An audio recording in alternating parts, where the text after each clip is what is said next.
बात सुन दैत्य बाहर आता है और व्यापारी को कहता है, तुम बहुत बहादुर हो जो इस तरह खुद मेरे पास मौत के मुंह में आ गए, लेकिन ए आदमजात, मैं तुम्हें मारूंगा नहीं क्योंकि मैं तुम्हें माफ कर चुका हूँ। दैत्य आगे कहता है, जब तुमने मुझसे समय मांगा था तब मुझे तुम्हारे ऊपर यकीन नहीं था, इसलिए उसी दिन से मैं तुम्हारा पीछा कर रहा था। तुमने जो कुछ कहा था वो बिल्कुल सत्य था। अब जाओ और अपने बीवी बच्चों को संभालो, तुम्हारे बिना उनका रो रो कर बुरा हाल है। दैत्य के मुख से ये बातें सुन व्यापारी की खुशी का ठिकाना नहीं रहा। उसने उस दैत्य का हाथ जोड़ शुक्रिया किया। किस्सा जब समाप्त हुआ तब तक राजा पूरी तरह भावुक हो चुका था। वो अब रानी की तरफ प्यार भरी नजरों से देख रहा था। रानी बोली, हे महाराज, सभी औरतें बिल्कुल भी एक जैसी नहीं होती और जब तक आप उस तस्वीर को अपने कमरे से नहीं हटा दोगे तब तक आपकी पीड़ा कभी कम नहीं होगी और आप हर औरत को बदकार ही समझेंगे। इतना सुन राजा अपनी बेवफा पत्नी की वो तस्वीर फाड़कर उसे नष्ट कर देता है और रानी के हाथों को अपने हाथ में लेकर कहता है, हे रानी, आज तुमने मेरा हृदय परिवर्तित कर दिया। मुझ पापी से पता नहीं कितने पाप हुए हैं। हे रानी, तुम धन्य हो, आज तुमने मेरी आंखें खोल दी।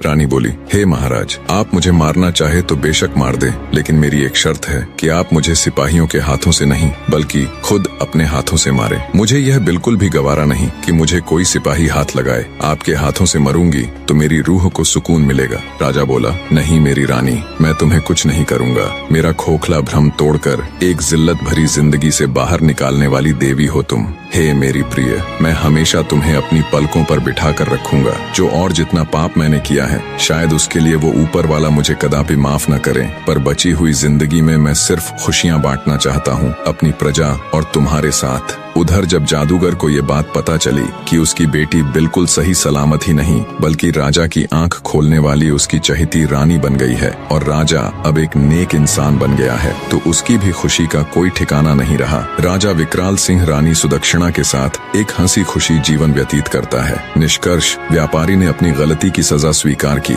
लेकिन उसकी पत्नी और बेटी की निष्ठा और प्रेम ने उसे अंततः एक नई राह दिखाई। राक्षस ने उसकी ईमानदारी और समर्पण को देखकर उसे माफ कर दिया और वह घर लौटने में सफल हुआ। राजा ने रानी की समझदारी और बलिदान को समझा और अपनी पुरानी पीड़ा से मुक्ति पाई। यह कहानी बताती है कि सच्चे प्रेम और नैतिकता की शक्ति से ही जीवन में बदलाव लाया जा सकता है। कहानी में अंत तक बने रहने के लिए आप सबका एक